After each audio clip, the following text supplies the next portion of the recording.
It rests very, very close to it. You might have to just pull a little bit. That was fun.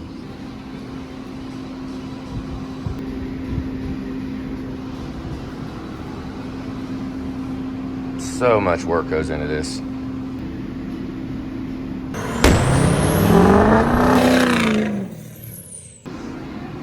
All right, it's time to go. Ready to see how well we got the cab aligned. Power wash, move them around. They go in and out of the shop, and when we lower it down, we have to pay attention. Oh my gosh, it's way over. Look at that. Oh, crap. Oh, great. So we got fan clutch, coolant pump, 10 over rebuild, balance rotating assembly. We did rod bushings, got some Manton push rods in it, put some valve shims under the springs, 15 thousandths valve spring shims. Exhaust is there.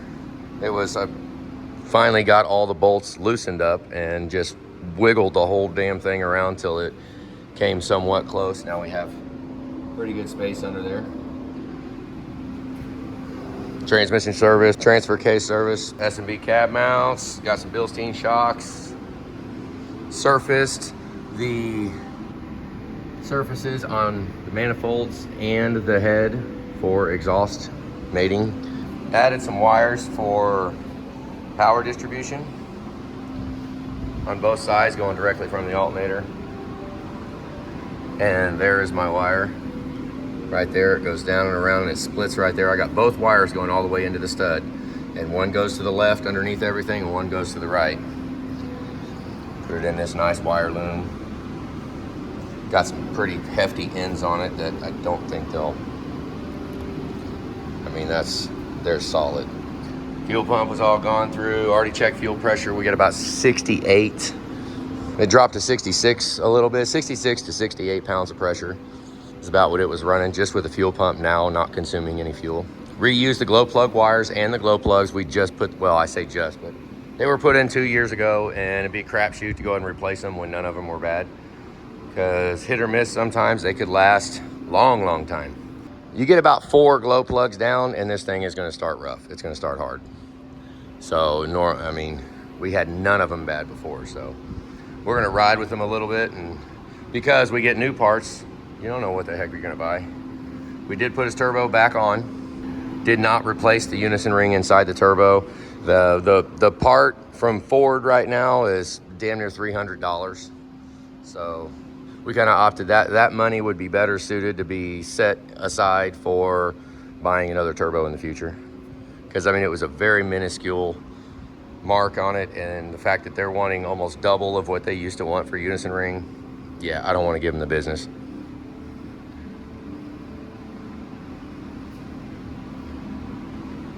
Got our Y pipe on there, our intake. I mean, by far, this intake right here, this intake is far superior to anything else out there. So, I mean, I don't, buy it or not, go ahead and have your J-tube leaking or do whatever you want to do. Who cares? It's freaking, everything else is junk.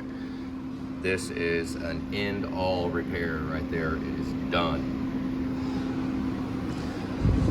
Just depends on how much you like keeping all the coolant in your system. All new hoses. We're kind of in a shop setting. I would like to adhere.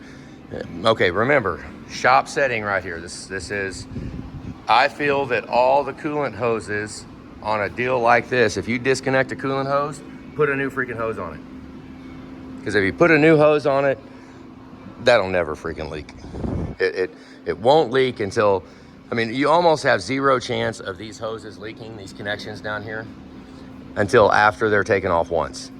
After you take them off once and put them back on, you just run the risk of little seeping leaks all over the place.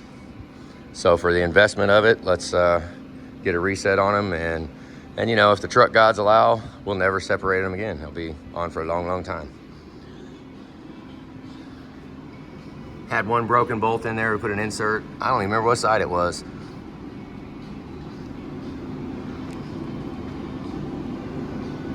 Lower half of the block. Oh, what is that? Don't scratch your fancy freaking transmission pan tightening up the bolts. Joey, I'm just letting you know.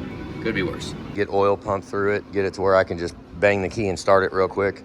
Then we'll come over here and go through the rest of the list. So we also are looking for some pigtails. We got our pigtail book here. So maybe we can get another 17 years and change a headlight and not break the freaking plugs. That would be nice. He was showing about 13.3, 13.5 on the OBD plug. And at the alternator, we're pushing over 14, 14.2. So it's getting lost in all of the circuitry. We got the grounds all cleaned up. Wire brushed them and ground off on the frame, tighten it down, and then paint over the ground. Try to keep it as corrosion resistant as possible. All new power steering lines. Put the old belt back on. It's good.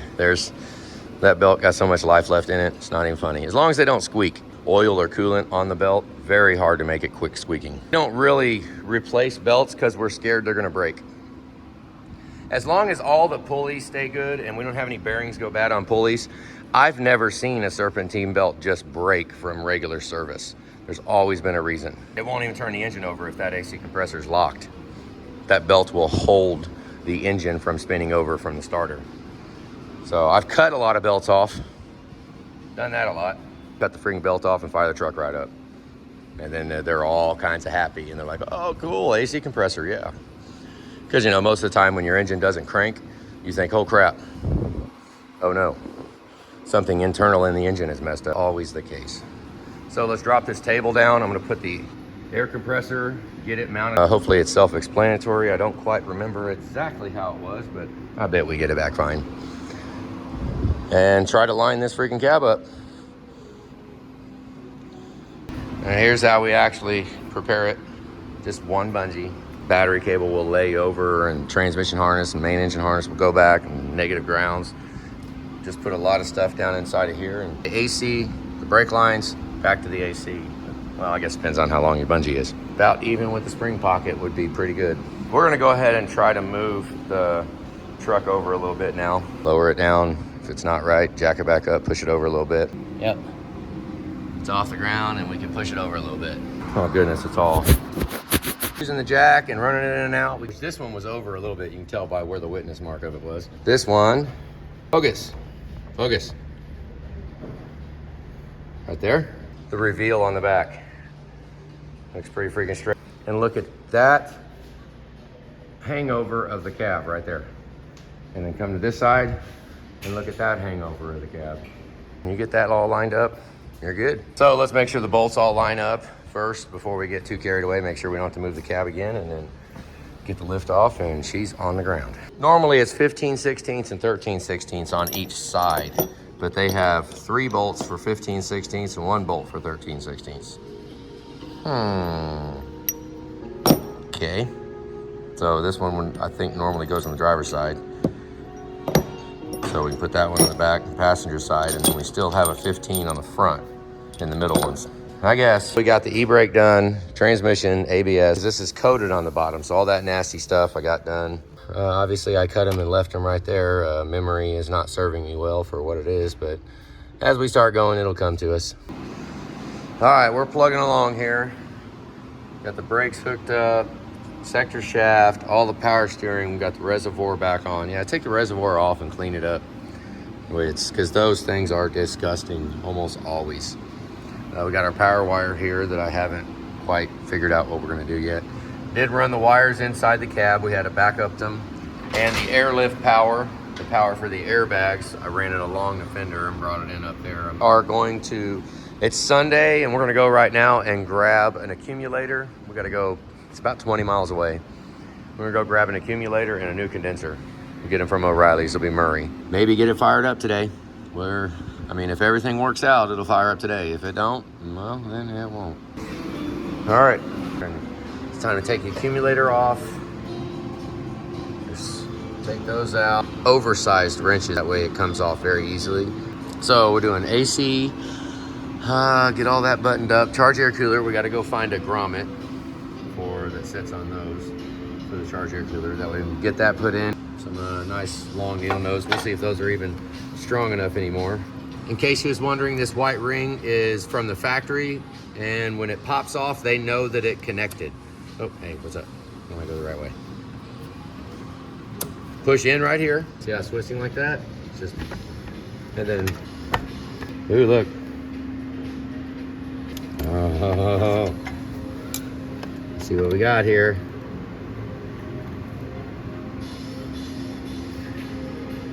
Well, no, I call that's okay. So we'll put that in a bag and throw a new one in it. Every time you open an AC system, you're actually supposed to change the dryer. This is a very good health inspection. That says, it's not pristine perfect, but definitely could be a lot worse. It kind of concerns me a little bit because we got this gray on here. That coloring on it. Call that stupid long 1/4 inch drive with a knuckle with a short well. Even if the CAG tube is on, it's pretty much nothing. You didn't even see me do it because they just fall out. There, done. Oh, don't drop it. Don't drop it. Don't drop it. Oh, look, tabs are.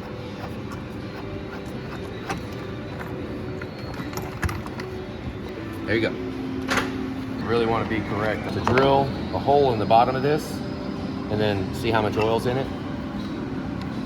Okay, you could either do that or just put an ounce in it. Should be 6 ounces in the compressor, and then an ounce in the condenser, an ounce in the evaporator core, and an ounce in the... Go ahead and transfer over low side switch. That's just a hand tighten thing. You can just grab it, loosen it. I know it's got a hex on the bottom, but you got a orifice tube. Put some PAG oil around the O-rings right there. Put her in with this end out. Yeah, that goes in. Feel a little better about the ones that were in the factory than the ones that the aftermarket company decides to put in here. Throw an ounce of oil in that, an ounce of oil in that. Orifice tube's already in. Take this rubber cowl out, push. I should have showed you how to push pin here without breaking crap. The grill gone makes it way easier. Plus, you don't have to worry about scratching it. The grill is ridiculously easy to get off, so just get it out of the way. That way I can stand here and not worry about messing it all up. We don't have to pull these out. If you can stand to leave them, if the power steering cooler stays on, if everything stays on, then we could, don't take those off, because very rarely do they actually go back on. So yeah, don't touch them. That right there is how you measure out 1 ounce. Somewhere.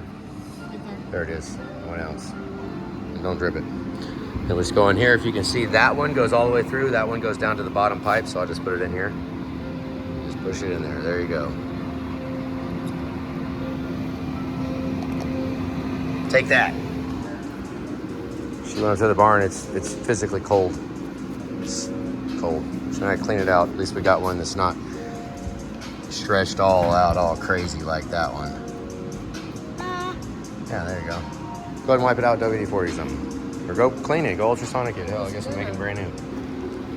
It's never a bad idea to go ahead and replace the high side Schrader valve also, because I believe that this is the most expensive part on an AC system right here. This has cost people more money than any other part by far. Schrader valve start leaking. I will do soap and water when we get done charging it and it's all charged. I'll spray like one spray of soapy water down on there and watch for it to bubble while the AC system's running. Generally like to do that, and that'll give me a leak check. But if it can open it before, it won't seal back up anymore. So every time you hook onto it, you use that Schrader valve. So yeah, so it's a freaking drag. When you spray the soapy water, the little test initially, and it fails. And then you have to evac in it right now. So we'll go ahead and do that. Yeah. Oh, focus. Let's open it. Ready? Box is a mess. Here, let's see if I can do it.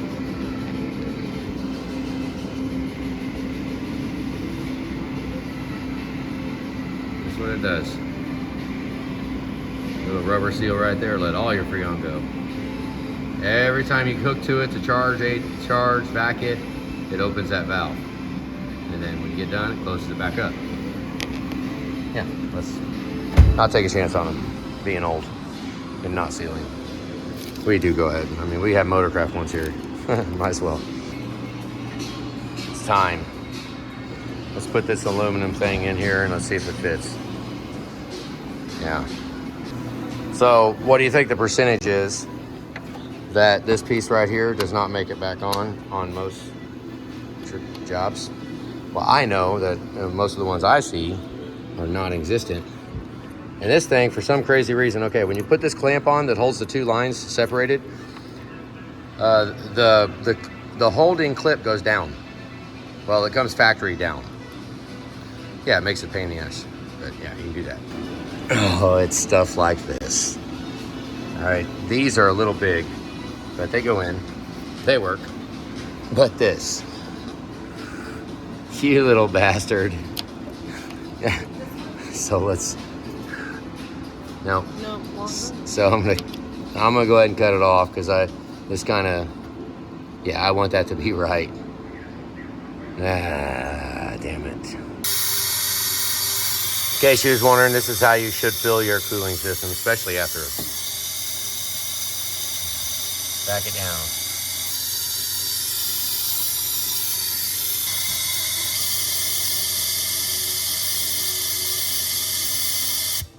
Right there, let's see.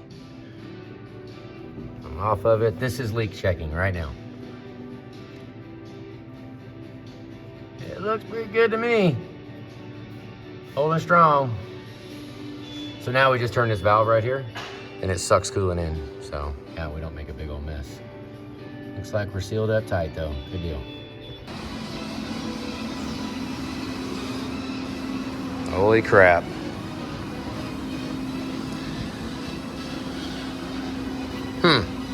Well, 5-second little break for a minute here. Look around. We're about ready. We'll pull the dipsticks out real quick while we do the first bump of the starter. Let's